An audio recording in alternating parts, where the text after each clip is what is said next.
Bien-aimés dans le Seigneur, je vous bénis, je vous salue tous au nom de Jésus-Christ. Nous allons aujourd'hui avec joie clôturer notre thème sur Sodome et Gomorrhe. Nous voyons le 10e et le dernier sujet, dont le titre est La génération perverse. Génération perverse. Ainsi, nous allons introduire ce dernier sujet par la prière. Seigneur Dieu Tout-Puissant, nous te disons merci, toi qui avais commencé avec nous ce thème sur Sodome et Gomorrhe et qui nous accorde l'opportunité de le clôturer aujourd'hui par le 10e sujet où nous allons parler de la génération perverse dans laquelle nous nous trouvons. Parle-nous par le Saint-Esprit, au nom de Jésus-Christ. Amen. La génération perverse. Toi et moi, nous vivons dans une génération perverse. Nous allons lire Actes des Apôtres, chapitre 2. Actes des Apôtres, chapitre 2. Verset 37 à 40. Après avoir entendu ce discours, ils eurent le cœur vivement touché et ils dirent à Pierre et aux autres apôtres: Hommes frères, que ferons-nous? Pierre leur dit: Repentez-vous et que chacun de vous soit baptisé au nom de Jésus-Christ pour le pardon de vos péchés, et vous recevrez le don du Saint-Esprit. Car la promesse est pour vous, pour vos enfants et pour tous ceux qui sont au loin, en aussi grand nombre que le Seigneur notre Dieu les appellera. Et par plusieurs autres paroles, il les conjurait et les exhortait, disant: Sauvez-vous de cette génération perverse. La génération perverse. Nous allons ajouter 2 Pierre, chapitre 2, 6 à 10.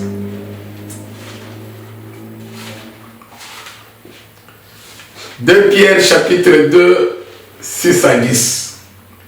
S'il a condamné à la destruction et réduit en cendres les villes de Sodome et de Gomorrhe, les donnant comme exemple aux impies à venir, et s'il a délivré le juste Lot, profondément attristé de la conduite de ces hommes, sans frein dans leur dissolution, car ce juste qui habitait au milieu d'eux tourmentait journellement son âme juste à cause de ce qu'ils voyaient et entendaient de leurs œuvres criminelles.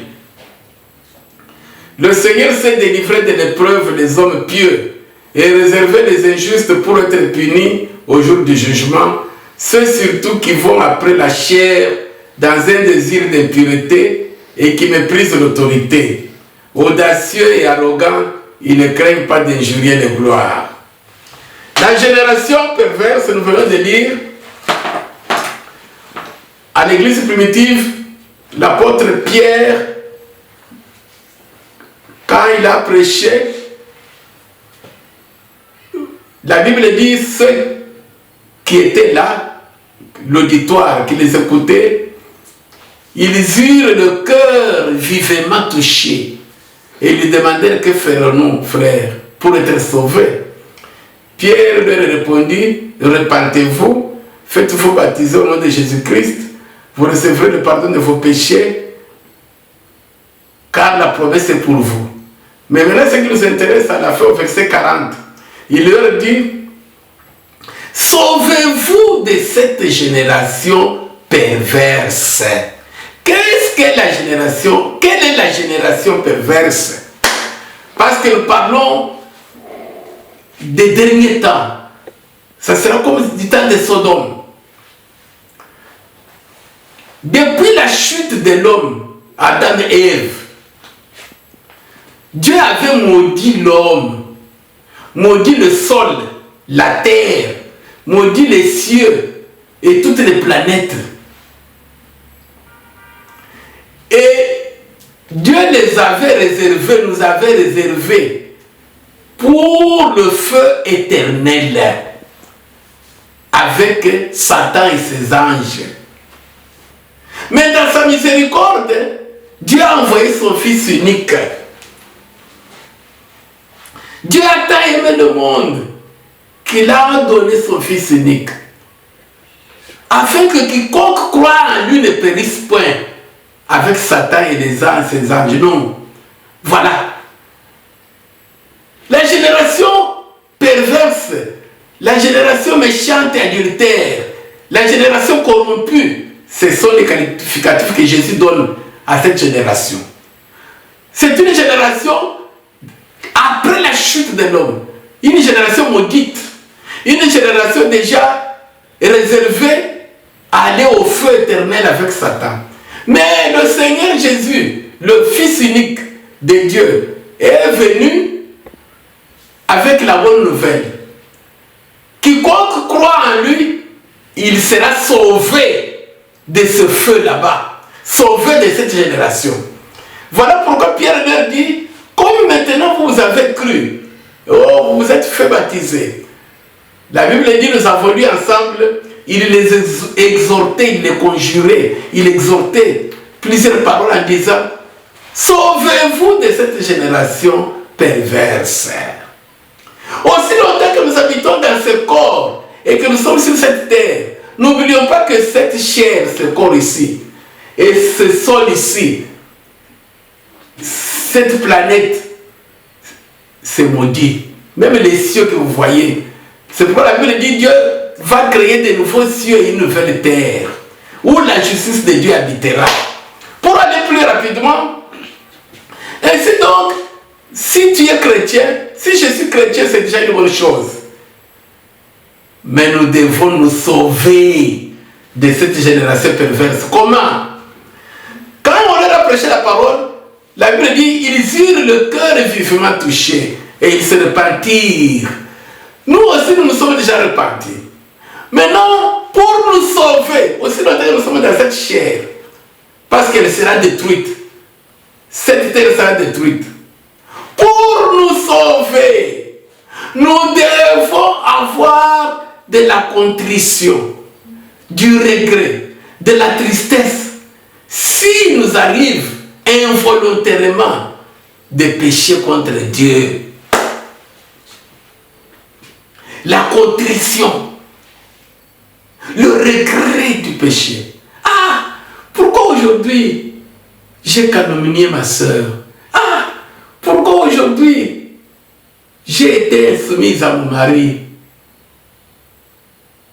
Et tu pleures parce que tu sais que tu habites dans une génération, tu habites dans une terre destinée, réservée au feu. Si tu ne te répands pas, tu ne montres pas le regret à Dieu, et que Dieu puisse prendre ton âme, retirer ton âme, tu meurs dans cet état de péché, tu sais, tu es conscient que non, tu iras au feu éternel. Donc, quelqu'un qui se sauve comme l'autre, c'est quelqu'un qui a de la consternation, de la tristesse, du regret, de la contrition s'il a péché. Mais les habitants de Sodome, l'église de Sodome, ils n'ont pas le regret du péché. C'est comme de la liturgie. Ils pêchent et ils demandent pardon. Seigneur, pardonne-moi. Seigneur, pardonne-moi. Et puis, ils s'en foutent. Demain, Seigneur, pardonne-moi. Les mêmes histoires. Il n'y a pas de regret du péché. Le cœur n'est pas vivement touché. Mais l'église conduite par le Saint-Esprit, comme l'église primitive, quand, après avoir crié en Jésus-Christ, ils commettent une erreur, ils brochent même en parole, ils ont le cœur touché, ils sont tristes, ils organisent un deuil. L'église de Sodome n'organise pas un deuil quand ils ont commis une transgression contre Dieu. Non, non, c'est normal. Même en riant, à l'aise, Seigneur, pardonne-moi, et c'est tout. Ils organisent, par contre, ils organisent un deuil. Si peut-être il y a un cas de maladie, si peut-être il y a un cas de mariage, il cherche un mari ou elle cherche un mari, ou il cherche une épouse, ou bien elle cherche un enfant. Là alors, on jeûne, on prie en pleurant. Et regardez les jeunes qui sont même décrétés dans les églises des derniers temps. C'est pour les histoires du monde, là où on organise, on pleure. Ce qui n'est pas mauvais. Mais ce qui est plus grave, pourquoi on n'organise pas les deuils, on n'organise pas les jeûnes pour les péchés qu'on commet jour et nuit? Nous avons un jeûne d'une semaine parce que nous devons prier pour que Dieu nous délivre dans notre église des esprits de querelles, des injures, où on trouve dans la chair les pasteurs en train de se jeter les jetons, de s'injurier. Pourquoi on ne pleure pas pour des esprits de publicité, de s'habiller comme des prostituées? Pourquoi on n'a pas de gré? Pourquoi on ne gêne pas pour ça, pour chasser ces esprits-là? Seulement chasser des esprits fabriqués, des sécheresses, des masques de vieillesse, des famines, des pauvretés, qui ne sont pas dans la Bible. Donc, le sujet par lequel nous concluons, nous avons lu dans 2 Pierre chapitre 2, 6 à 10, si j'ai bonne mémoire, Lot, nous avons lu, on nous dit, il était chaque jour attristé, il allait s'asseoir à la porte de la ville, Lot, le soir. Nous avons lu 2 Pierre 2. Si Dieu a condamné à la destruction et réduit à cendre les villes de Sodome et Gomorrhe, les donnant comme un exemple pour nous, il a délivré le juste Lot. Pourquoi? Il était profondément attristé de la conduite de ces hommes sans frein. Lot, ce n'était pas d'ailleurs lui qui péchait, mais il était triste en voyant les œuvres criminelles du monde, les péchés du monde. Il était attristé, il pleurait pour ça. Et regardons-nous, nous les chrétiens d'aujourd'hui, avec ce qui se passe dans le monde, dans nos églises, dans nos assemblées, parmi les païens, est-ce que nous sommes tristes pour ça? Nous jeûnons, nous pleurons pour ça. Voilà la génération perverse dans laquelle nous nous trouvons. Dieu nous a appelés pour nous sauver, nous faire sortir de cette génération. Comment? En ayant le regret du péché, pour ne pas répéter les choses que nous avons vomies quand nous nous sommes repentis, quand nous sommes venus à Jésus, l'abandon total du péché. Ainsi donc, pour se sauver de cette génération, il ne faut pas répéter ce qu'on a vomi. Puisque la Bible dit, le chien est retourné à ce qu'il a vomi.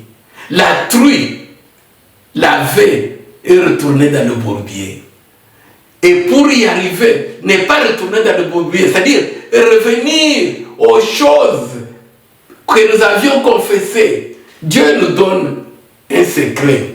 C'est ça, le Saint-Esprit dans l'homme. Tu sauras que tu as le Saint-Esprit au-dedans de toi. Je saurai que j'ai le Saint-Esprit au-dedans de moi. Si je commets un péché, mon cœur bat. Je sens le cœur triste. Ah, pourquoi j'ai fait ça? J'ai fait quelque chose pour aider ce frère là-bas. Quand il m'a demandé, je lui ai fermé mes entrailles. Aïe, je ne vais pas dormir, je vais le chercher. Le cœur bat. Est-ce que ma soeur, ton cœur est triste quand tu as critiqué ta soeur ou ton frère? Mon frère, est-ce que ton cœur est triste quand tu as convoité? Est-ce que tu sens du regret, du remords au-dedans de toi si tu as fait quelque chose de mal, ce que Dieu t'a interdit, mais toi tu l'as fait? Ou bien tout simplement tu dis, Seigneur pardonne-moi, Seigneur pardonne-moi, mais ton cœur est dans la joie et à l'aise. Mais au contraire, tu pleures s'agit d'une requête de maladie, un membre de famille qui est malade, là alors tu manques la joie, là alors tu es triste devant Dieu. Oh, tu es Sodome. Répands-toi, tu es Sodome. Ils eurent le cœur vivement touché pour le mal qu'ils faisaient. Et alors, on leur a dit, sauvez-vous de cette génération perverse en gardant toujours l'esprit là de repentance, de la contrition, du regret. C'est alors que Dieu vous fera grâce d'abandonner ce que vous avez confessé. Pour bien comprendre, nous allons lire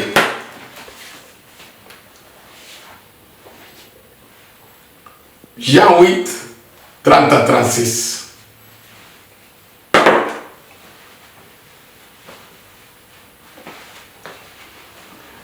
Jean chapitre 8, verset 30 à 36.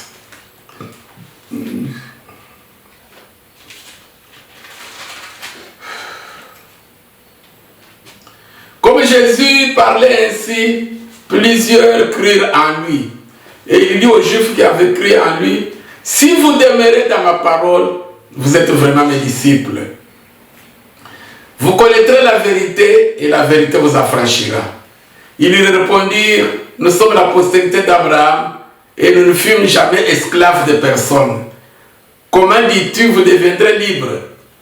En vérité, je vous le dis, leur répliqua Jésus, quiconque se livre au péché est esclave du péché. Or, l'esclave ne demeure pas toujours dans la maison, le Fils y demeure toujours. Si donc le Fils vous affranchit, vous serez réellement libre. La génération perverse, c'est la génération qui est destinée à aller au feu. La génération corrompue.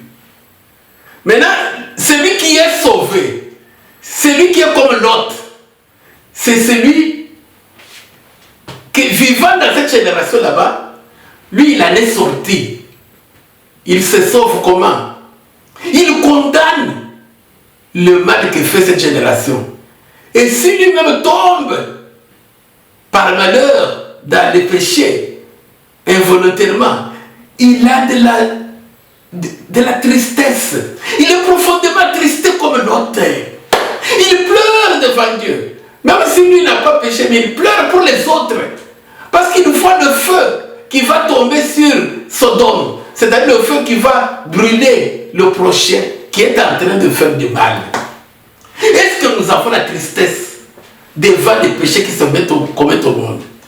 Les Juifs, Jésus leur dit, vous croyez en moi, c'est bien. Vous connaîtrez la vérité, vous affranchirez. Non, nous ne sommes pas esclaves, nous ne sommes pas possédés, nous sommes bien. Nous sommes les enfants d'Abraham, nous avons tout ce que nous voulons, les mariages, le travail, à manger, la bonne santé. Jésus dit non, ce n'est pas ça. Être esclave, ce n'est pas de ça. Esclave du péché. Celui qui pêche, quiconque pêche est esclave du péché. La délivrance que les églises de Sodome cherchent, ce n'est pas la délivrance des péchés de l'impudicité, de s'habiller comme de prostituées, de l'ivrognerie, de l'orgueil, de l'égoïsme. Non! Leur délivrance, c'est la délivrance des maladies. Maladie de cancer, la délivrance des célibats. C'est ça, les églises des derniers temps.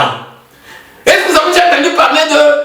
Il y a une campagne là-bas d'évangélisation, il y a un service de délivrance dans notre église, de délivrance pour chasser les esprits d'impudicité. Il y a un service de délivrance dans notre église. Nous allons prier dans notre église. On a proclamé jeûne une semaine pour chasser les esprits d'impudicité, de prostitution, d'égoïsme, de l'orgueil. Vous avez déjà entendu? C'est toujours prier pour, c'est pas les maladies, c'est pas pour l'insécurité, c'est pas pour l'accouchement, c'est pas pour la pauvreté, et pour le blocage. Les églises de Sodome et Gomorrhe. Jésus dit, esclave dont il est question, c'est du péché. Je suis venu pour la délivrance du péché. L'autre, il avait la tristesse quand il y a un péché. Pas quand il y a manque à manger. Quand il y a manque à manger, il prie bien sûr à Dieu, il pleure, il prie à Dieu.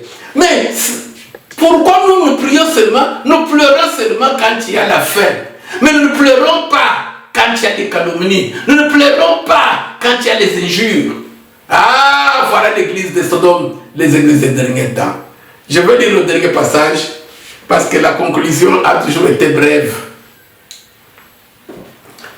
Le sujet 10 de la conclusion, sortir de la génération perverse, c'est avoir de la contrition, du regret du péché. Haïr le mal comme l'autre.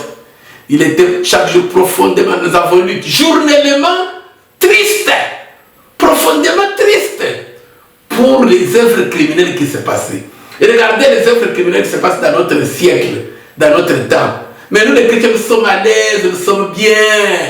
Si nous voulons pleurer, c'est peut-être il y a la guerre dans mon pays, peut-être il y a la faim dans ma maison, peut-être il y a un cas de maladie. Là alors, nous pleurons devant Dieu. Mais quand il y a l'impudicité et toutes ces abominations qui se passent dans notre vie, pourquoi est-ce que nous ne pleurons pas devant Dieu?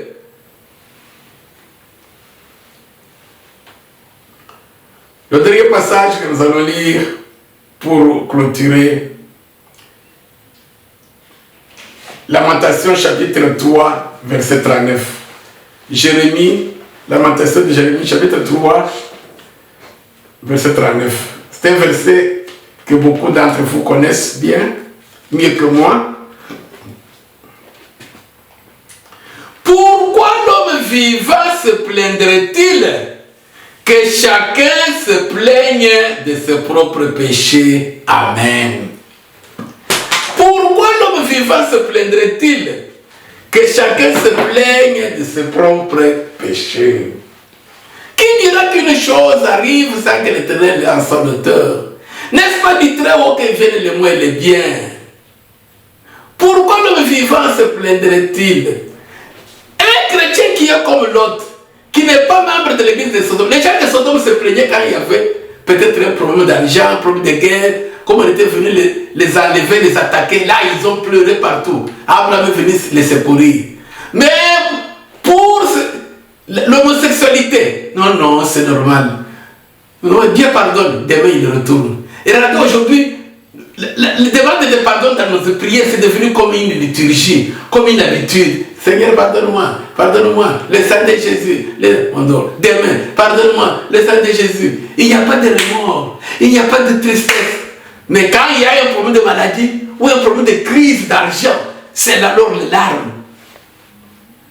Pourquoi l'homme vivant se plaindrait-il? Seigneur, notre Dieu veut que nous puissions nous plaindre de nos propres péchés. Voilà l'église qui est portée par le Saint-Esprit.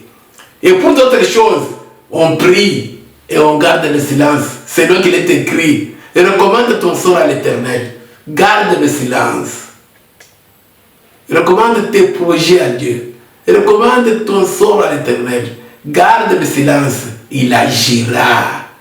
Mais quand il y a le péché, pleurons. Que Dieu vous bénisse.